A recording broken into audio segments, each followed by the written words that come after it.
What's up, everybody? Welcome back to Sports Debates. I'm Ryan, joined here by Emmanuel, and we are back at it to preview the divisional round of the NFL playoffs. We're going to break down each matchup just like we always do. We're going to give some X factors, importance for both teams, and give our picks for who wins the games. You can check our bracket that's up on Instagram and TikTok, see how we're doing so far. We make changes as it goes on as some of our teams are eliminated, most notably our Birds.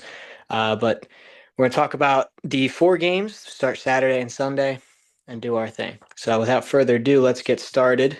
The AFC with the 6-1 matchup. It's the Buffalo Bills traveling to Denver to take on the number one seed Broncos. So the Bills upset the 3 seed Jags on the road. They won 27-24. They were down 4 points in the final 2 minutes. And coach Sean McDermott turned to the play that he once deemed unsafe, otherwise known as the tush push, to put his team up. Allen was great, 273 passing yards, ran for 33. He had two rushing touchdowns, and the Bills defense stepped up, got two interceptions off of Trevor Lawrence, including one right at the end to seal the win. The Broncos, we didn't get to talk about them last week, so just a quick rundown on their season. They won 14 games, which was tied for their most in franchise history. Won the division for the first time since 2015. Bo Nix, an up and down season, but overall threw for just under 4,000 yards, 25 pass touchdowns, had one of the best offensive lines in front of him. Cortland Sutton was their best receiver, had over 1,000 receiving yards. The defense was the third best in the league. They held opponents to the seventh fewest passing yards, second fewest rushing yards, and they were the number one defense in success rate against opposing dropbacks. So, Emmanuel, who do you got winning this game? So, upset alert. I'm gonna go with the Buffalo Bills. Mm. Look, looking at this game and learning from last week, it's extremely hard to go against Josh Allen because I did go against them and I regretted it. Now there is an injury report. It says Jordan Poyer is out. So, and I believe Gabe Davis, who got hurt last game against the Jaguars, is questionable and an already shallow wide receiver room. But if there's anything I've learned from, like I said last week, is don't bet against Josh Allen. Um, Not to mention, even though that the Broncos are playing at home, Bills Mafia are one of the best traveling fandoms, so it kind of lessens the home field advantage. And for my X factor for this game, I got Mama. There goes that man. If the Broncos can force the Bills into leaning into their run game, they have a chance of winning the game. Last game against the Jags, James Cooks had 15 rushing attempts for 46 yards. And like you said, Josh Allen had 273 yards. He only had 7 incompletions in that entire game, along with a passing touchdown, along with 2 rushing touchdowns. Um, Another thing to note is the defense performance for the Bills, forcing 2 interceptions against the Jags, so that's pretty big. And that's why I'm going to go with the Bills, even though I think the Broncos do have a pretty good chance here. Yeah, I'm also going the Bills. Broncos were a team that I've liked all year, and they've been, I feel like, all year underrated for a 1 seed. Everyone's saying they're not as good as they are. But bottom line is they had an incredible season, and Bo Nix had some really good games, had some not so great games, but the defense made up for it. I just think Bills have this momentum right now, and I think Josh Allen knows that this is his year, right? No Mahomes, no Lamar. It's wide open and it's up for grabs. So I think there's a lot of motivation inside the Bills locker room. One of the things that Allen is great at, besides running, is some quick throws. And so my key matchup in this is Josh Allen's quick throws versus Denver's pass rush, right? So on quick pass attempts, Josh Allen in the regular season had 12 touchdowns, had a 115.2 passer rating, only one interception. Now, Denver's pass rush, they had the second highest pressure rate, first highest sack percentage, and so they pressure the quarterbacks well. However, against quick throws, they're 17th in defensive efficiency. So when quarterbacks Mm. are getting the ball out quick, they're not as effective on the defense. So if Josh Allen continues to excel at that, you're going to shut down that Denver defense, which is their biggest threat. But my X factor is RJ Harvey for the Broncos because the Ooh, Bills okay. in the regular season allowed the most rushing touchdowns and uh, not the most exciting running back room in Denver. J.K. Dobbins has been hurt and RJ Harvey's had to step into the spotlight. But if they can attack the run game, Denver that is, and RJ Harvey can have a good game and get a lot of yards, that's I think how they can beat them if they can outlast. It's got to go. Bo Nix has to match Allen, but I think he can do that with the run game as well. So that's my X factor. But I'm going the Bills because I think there's a lot of momentum, and Josh Allen has proven that we're not going to bet against him for the rest of the playoffs. Yeah. All right, Texans and Patriots, 3 p.m. on Sunday. Texans' dominant defense was on full display against the Steelers. They became the second team in playoff history to score multiple defensive touchdowns in a game without allowing a single touchdown. So that was one of the best defensive performances of all time. In total, the defense had 4 sacks, 2 fumbles, and a pick six. Now, Stroud also got in on the turnover party on the offensive end. Um, he had an interception. He fumbled the ball 5 times, but he did throw for 250 passing yards. Christian Kirk had 144 receiving yards, and Woody Marks had a great game running for 112 yards and a touchdown.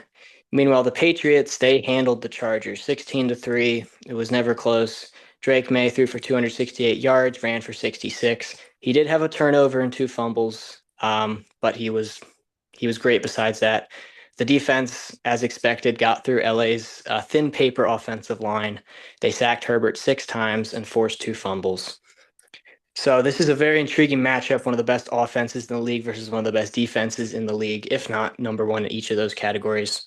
So Emmanuel, who do you got for this matchup? Give me the Texans. Look, we Hmm. saw last week with CJ Stroud. Before we even get to CJ Stroud, let's talk about this. The Texans probably had one of their worst offensive performing games this entire season, scoring wise. Um, now we're going to look at CJ Stroud here. Even with CJ Stroud trying his hardest to sell the game for his team with those turnovers, he was seeming a little bit jittery, trying his best to play hero ball at times when he sometimes just got to take the sack, which is okay. It's better to have a sack than turn over the ball. Um, if he can perform, doesn't even have to be at a great level. If he can just be good and not turn over the balls, I think they got this. So, for this X Factor for this game, titled Not Everyone Has to Be a Hero. Congratulations, CJ Stroud. You are the X Factor for this game. Going off of what I saw last week, it appears you don't even have to be good for your team to win or even play okay. You simply have to not be a detriment to your team and let your defense handle the rest. Also, maybe get your center a cookie basket, a little snacks. They like their food, and get a little chemistry going on because the way you guys are handling those snaps made it seem like it was your first time meeting ever. Like y'all never had a team practice before. Not to mention, the Texans defense is probably going to kill Drake May. Um, Even in the Chargers game, Drake May got sacked a couple of times, and the Texans defense is way better than the Chargers, and I can only imagine how much panic and fear is going through Drake May's heart right now, knowing that he has to go against this defense. So that's why I'm gonna rock with this. I'm gonna rock with the Texans and pray that we are not seeing the beginning of a dynasty with the Patriots. Hmm. Yeah, so I have 2 keys, one for Houston, one for the Patriots. So for the Texans, the key for me is you got to expose the New England run defense, especially out of shotgun. So a little stat rundown here. Houston, during the regular season, they were eighth in efficiency out of shotgun. That's how they primarily dominated in the run game. However, against the Steelers, they switched things up and ran under center like 90% of the time. And Woody Marks had a fantastic game doing that. But normally they were running out of shotgun more and were more effective. Hmm. New England, one of their few losses this season came against the Bills. That was in week 15, and they allowed 168 rushing yards on the ground to both Cook and Allen, and over half of those were out of the shotgun. So, if the Texans can go back to what they're comfortable with the shotgun and mix in a little of that success under center, you can really break through New England's rush defense. And then you don't have to worry about CJ Stroud throwing the ball a bunch of times and risking any interceptions like last game. I think that's a way that they can win offensively if the defense is shaky for whatever reason. Now, you'd mentioned Drake May might get blown up a couple times. So Houston, we know that defensively they were like first in like every metric possible. They were by and large the best defense. However, there's one stat that they were actually last in, if you would believe it or not, and that was efficiency versus the scramble. They allowed 9.2 yards per carry when quarterbacks were scrambling. You want to know what Drake May is good at besides throwing the ball? I'm gonna guess Scrambling. scrambling. Scrambling. He was first and he scrambled 62 times, which led the league, and he was third in scramble yards, 423 behind Herbert and Allen. Mm. And against the Chargers, he scrambled for 60 yards. So my X factor for Drake May, scramble. Do what you can do. If you don't see anything, if they're shutting down your options, run for it. You can probably get some yardage against this Texans defense. It's the only way that you can beat that defense. And so if he can do that, lock in, do what he does best, Patriots have a real shot there to expose this defense and win. With that said, I'm going with the Patriots. I think Ooh, that's going to okay. happen. And I think it's going to be close, but it's going to come down to maybe a couple turnovers, maybe by CJ Stroud. I trust Drake May here. They prove that they can beat a playoff team. They're going to keep that rolling. So I got Oh, Patriots. oh man, if the Texans lose, that's really messing with my bracket I created then, huh? I Indeed think it I got is. them going all the way to the Super Bowl. Yeah, and Which you're at the oh, advantage right now because me, Dwayne, and Aiden all had the Jaguars in the Super Bowl. So it didn't end well. please, Texans, I really need y'all on this one. All right, let's move to the NFC where we have a 6-1 matchup once again. Is the Niners versus the Seahawks. So the Niners upset the reigning Super Bowl champs on the road. They won 23-19. Purdy had a great game, 262 yards, 2 touchdowns. He did throw 2 interceptions, but they didn't come back to haunt them too bad. Demarcus Robinson had a breakout game. He had 6 catches, 111 total yards. They did lose George Kittle. He's out for the rest of the playoffs, but they Mm. managed fine against the Eagles. They take on the 1 seed Seahawks. They won a franchise record 14 games in their first season with Sam Darnold, who threw for over 4,000 yards, 25 touchdowns, but he also led all quarterbacks with 20 turnovers.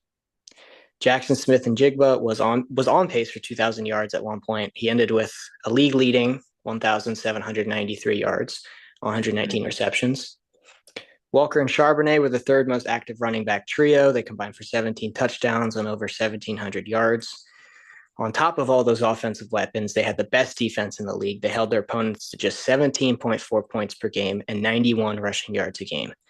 They were number one in EPA allowed per play and opponent success rate. So another great defense on display here. Who do you got? So I think I'm easily going to have to go with Seattle here. Uh, 49ers are extremely injured. We know this. And overall, besides their offense, their defense isn't particularly good. They barely beat the Eagles, who have an incompetent coach. Had an incompetent Mm. coach. Thank God he's gone. Um, but I think Seattle is going to kill them.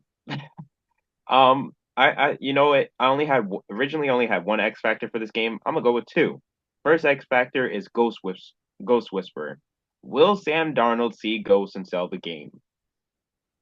Probably. But even if he does, this defense is incredible and will probably still carry them to victory. So that's why the second X factor is Birds of Prey. So I think this defense is going to prey on the injured 49ers offensive weapons, especially with the missing of George Kittles, who's usually a huge mismatch when it comes to, trying to guard him. So yeah, those are my two. I'm gonna go with Seattle. All right, I've got a kind of a deciding factor, an X factor. They kind of sound the Mm-hmm. same, but you'll see here. So the deciding factor for the whole game, both sides, is that it's going to come down to the blitz. Okay, so San Mm. Francisco, they were the top team in pass efficiency when there was no blitz When they did get blitzed, they were 24th. Vic Fangio blitzed Purdy 7 times last game. He only got one completed pass off. Seattle's defense is the best blitzing defense. They have 4 interceptions, 77.2 opponent passer rating when they blitzed. However, they didn't blitz a lot. They had the 8th lowest blitz rate, so they don't often do it. When they do, they're good. My X factor is, I guess it's for the Niners. Can you pressure Sam Darnold? So I Mm, mentioned that Sam Darnold led the league with 20 turnovers. So when he was not pressured, he was one of the best quarterbacks in the game. 66 for 120. Actually, sorry, wrong. Without pressure, 9.2 yards per attempt, which led the league, 19 touchdowns to 6 interceptions, a 109.4 passer rating. When he was pressured, 66 for 123, 6.4 yards per attempt, 6 touchdowns, and 6 interceptions, and a 69.4 passer rating. So when he was at his worst, it's because he was getting he was pressured. getting He pressure. cannot he forgets how to play football when He there's starts people in his seeing face. ghosts. Starts seeing ghosts. Eh? And Seattle lost 3 games this year, and in those 3 losses, he was pressured 28% of the time. So the teams that beat him, and one of the teams that beat him was San Francisco. It was back in week 1 though, so I mean, take that Right. for what it is. Um, Notably, the Niners are missing 2 guys that would help them pressure. That's Nick Bosa and Fred Warner. And in the regular season overall, they have the second lowest pressure rate. So pressuring the quarterback is not something the Niners are good at this year. But if they can somehow manage to do that, you're going to bring out the worst in Darnold. So it's a hard X factor for the Niners. But if they can somehow do that, you know that Shanahan's going to have a good offensive scheme against this defense. We'll see if it can beat it, but you know it's going to be a good chess match between the head coaches for sure. Yeah. Um, that being said, I don't think the Niners are going to be able to do that, so I have the Seahawks. Well, I would also like to say, if we look back at last week against the Eagles, 49ers Eagles, they were able to put up some pressure with some, I want to say zero covered with all man on man quick blitzes. They were able to Mm-hmm. get some pressure in, for some hasty throws, some off ball throws from Jalen Hurts. But of course, the Eagles' offensive line compared to now 2 seasons ago is a lot worse now. So, Mm-hmm. it's a little salt in that compliment, but it's okay. All right, and lastly, it's the Rams at the Bears. So the Rams survived a surprising 34-31 shootout against the Panthers. They got 304 passing yards and 3 touchdowns from Matthew Stafford, who put them ahead with just 38 seconds left on the clock, his 4th career game-winning playoff drive. But the Bears had late game magic of their own. They survived a 21-3 halftime deficit with 25 fourth quarter points. Caleb Williams threw for 361 yards. 166 of them came in the second half. Now, the defense struggled to put pressure on Jordan Love, and the offense did look lost in the first half, but they once again proved that they can never be counted out. And this defense that led the league in turnovers has yet to explode, and it's kind of a ticking time bomb, in my opinion. They're gonna get going. So, who do you got? So tough game, and this is going to be my game of the week. Mm-hmm. I'm sure it already probably is because it's the Rams. But I'm gonna go with the Rams. They're just too hot, and they're just so overwhelmingly stacked on both sides of the ball. My X factor is flying Bears with 3 question marks. See, I think you need to stop the Bears' dynamic duo of their running back core, and force Caleb Williams to throw the ball. He didn't exactly have a great game last week. I believe he had 2 turnovers last week. So I think the Rams should try testing the mettle of Caleb Williams and see if he's able to cough up the ball again this week. Because I think Caleb Williams is not comfortable enough to be conservative with the ball and still be effective on offense. So I'm gonna go with the Rams. I think the Rams are gonna put pressure on Caleb Williams. I think he's going to cough up the ball, and I think the Bears' run game is going to be shut down, which only leaves them to put more pressure on Caleb Williams. Mm-hmm. Yeah, my X factor is kind of similar. It's in regards to the deep ball. Matthew Stafford, as we know, is one of the best deep ball quarterbacks in the league. He had 10 touchdowns, 1,100 passing yards, a 122.3 passer rating on deep balls. In total, the Rams had 72 pass plays over 20 plus yards in the regular season. So, when you got Puka down the field, you got the arm Stafford has, they're going deep a lot. The Bears secondary, probably not their strongest group, especially versus the deep ball. They were the 22nd ranked defense versus the deep ball. They allowed 61 pass plays over 20 yards in the regular season. So it'll be an interesting matchup for sure. But if Stafford can throw on point, which he usually can, I think he Yeah. can get past that Bears secondary very easily. Now, that said, the Rams secondary is also not the strongest group, and they did allow 31 points to the 8 and 9 Panthers, who everyone was counting out immediately from the playoffs, and they almost won. They allowed Bryce Young to throw for 264 yards, so that definitely, and overall, put a lot of concern where this Rams team doesn't look as dominant, only because of that defense. Like Stafford had a great game, but he shouldn't have had to put you in a game-winning drive against the Panthers with 38 seconds on the clock. That should have never happened. Yeah. Um, so deep balls is going to come down to the deep ball. Kind of like you said, you want to see if they can force Caleb Williams to throw the ball. Is it going to come down to which secondary is going to do better? Ultimately, I'm going with the Rams as well. I do have them winning the Super Bowl, so I got to stick with it. But I really do like this Bears team, and I'm kind of like secretly rooting for them, but I got to stick with the team that I picked. But regardless, this is going to be a really great game, so I'm very excited. Dang, maybe I should root for the Bears then. If y'all have the Rams winning the Super Bowl for my bracket favorite, Oh man, hey man, Matthew Stafford, I'm never counting him out, but he can't count the Bears out either. I mean, it was 21-3, and I was like, this game's not over. Just wait. I thought that game was over. You know what? Earlier, you know how Yahoo has this new game mode where it's like pick a couple cards between like Mm-hmm. the night's game. Mm-hmm. I was like, I'm going to pick the Bears to win in the second half or trail in the first half and come back in the second. Would you look at that? I was like, the Bears have made so many comebacks this season, But yeah, and there you go against the Packers. that was their So that was their seventh come from behind win this season when trailing under 2 minutes left in the game. yeah, exactly. So So yeah, you got to get a and big lead on them if you want to outlast them. I think the Rams have a powerful enough offense for that to happen. Yes, they do. Indeed. All right. Any last takes before we sign out? Uh, no, but I will be cheering for the 49ers to lose. There Uh, you go. so Dwayne, thank would you. you like to quick make some picks? All right. So I'll do this. Give me the Rams. Mm-hmm. Okay. Give give me the Bears. Wait, no, hold on. My fault. Sorry. I was gonna say No, the no, Rams are no. playing the I Bears. know, I know. Hold on. It was more like I'm kids. I'm stuck between the two. Shoot.